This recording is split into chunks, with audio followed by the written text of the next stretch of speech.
over 50 years now, boys and girls and mums and dads have read and reread Kenneth Grahame's magical story of Mr. Toad and his friends Ratty, Mole and Badger.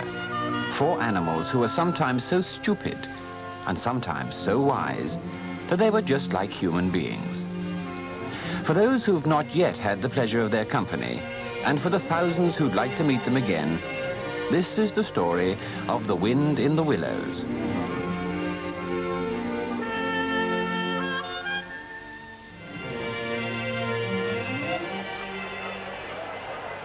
You have never heard such a noise in all your life as on that momentous night at Toad Hall. The banqueting room was absolutely packed with the wicked wild wooders. Long tables stretched down the entire length of the room, and the weasels sat at the tables and on the tables and under the tables. The minstrel gallery was packed to overflowing, and there were still more, hanging, holding, sitting where they could. You see, it was a very big occasion. They were celebrating the Chief Weasel's birthday, so he sat at the high table, surrounded by his deputies, feeling very pleased with himself. The Assistant Chief Weasel rose to his feet to announce the speeches.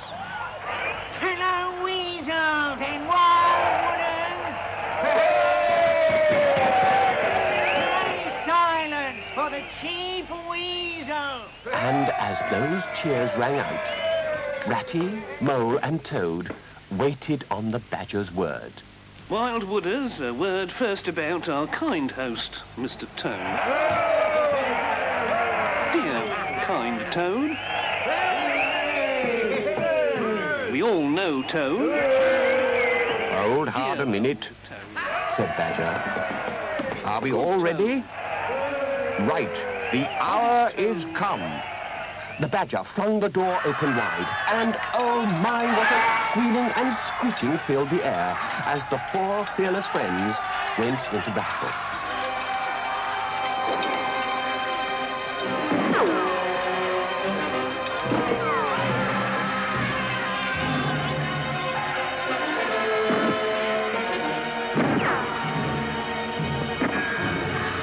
To the panic-stricken wild wooders, it seemed that the banqueting room was full of monstrous animals. The mighty Badger, his whiskers bristling, his cudgel whistling. The Mole, black and grim, brandishing his stick and shouting his awful war cry, "A mole! A mole!" Rat, desperate and determined, armed with weapons of every age and variety. Toad, frenzied with excitement and injured pride, swollen to twice his ordinary size and determined to get even with the Chief Weasel.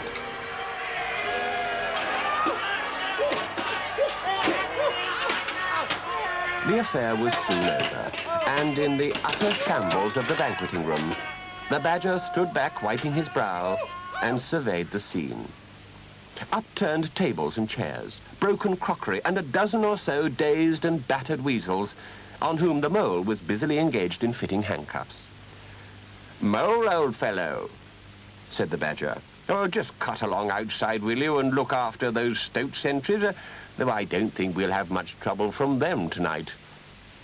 And as Mole vanished through the window, the Badger turned to Toad. "I want some grub, I do, Toad.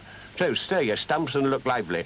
We've got your house back for you, and you don't offer us so much as a sandwich." Toad was rather hurt that the Badger didn't say pleasant things to him.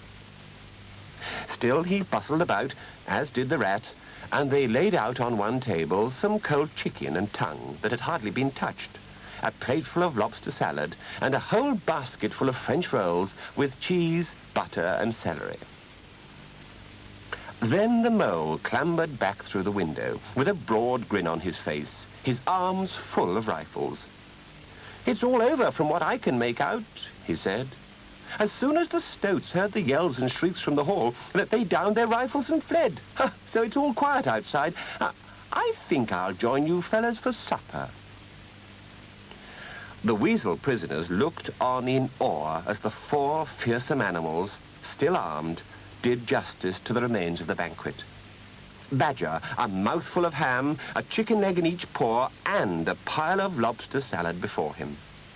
Rat, trying to eat 2 rolls at once, each packed with an assortment of cheese, chicken, and lettuce. Mole, at least he used a fork, tucking into the most enormous mixture piled high on his plate. And, of course, Toad. He rose to his feet, then cleared his throat. "My friends," he said, you don't know how happy I am to be back at Toad Hall. But without your help, it would never have happened.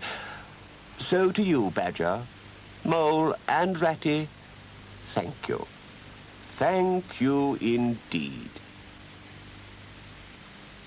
2 hours later, a very tired Mole set free the weasel prisoners from the back door.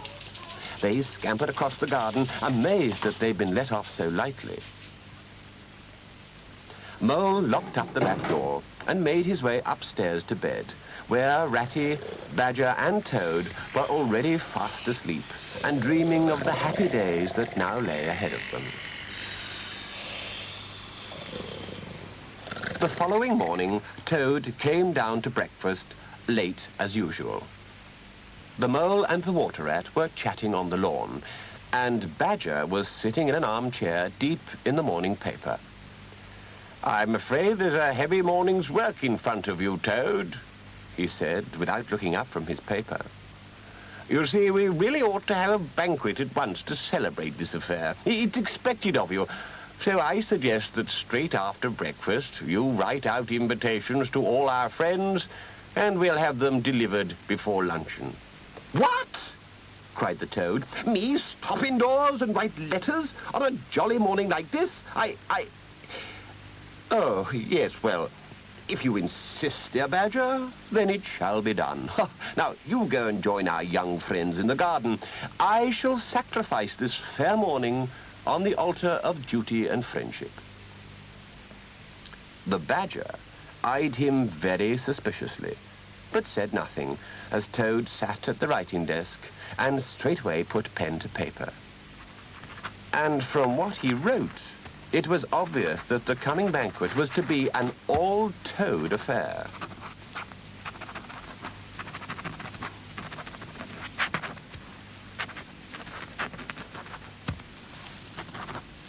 It was noon, and Toad had finished all his letters and arranged for their delivery when the other animals came into the room.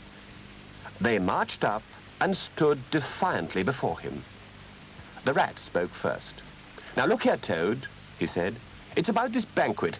Let me tell you once and for all, there are to be no speeches and no songs.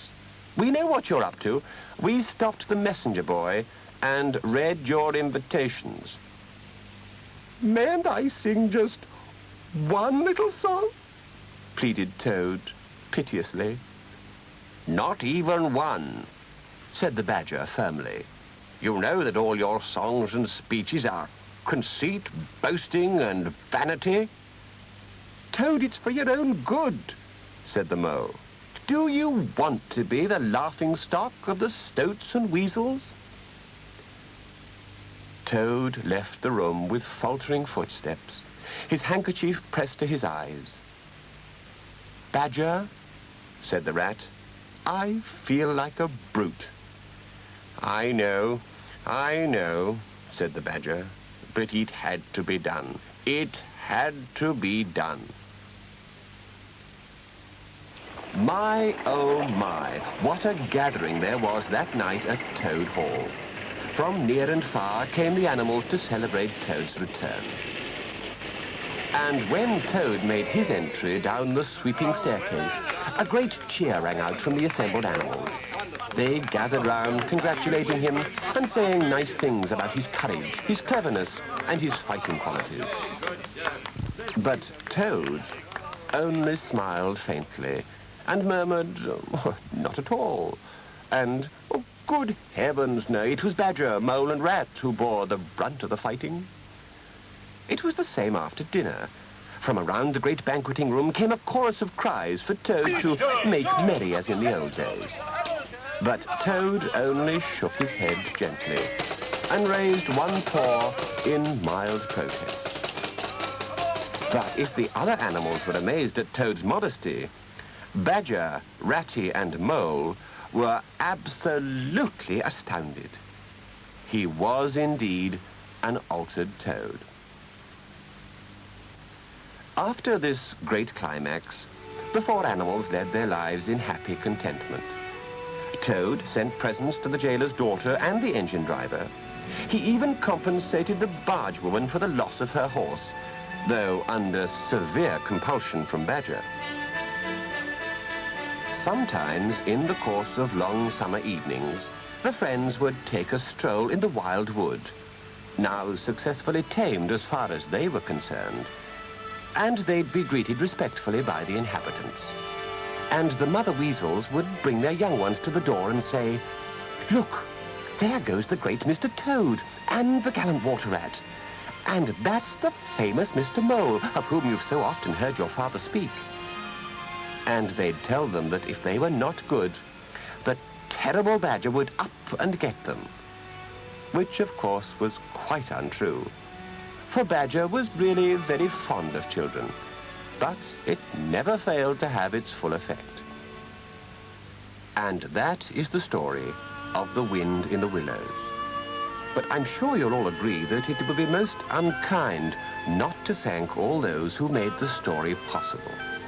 Animals large and small, from near and far, and a few humans as well, who gave up so much of their time to take part. Especially we thank Mole, Ratty, Badger, and the one and only Mr. Toad. But above all, we are indebted to their creator, Kenneth Graham.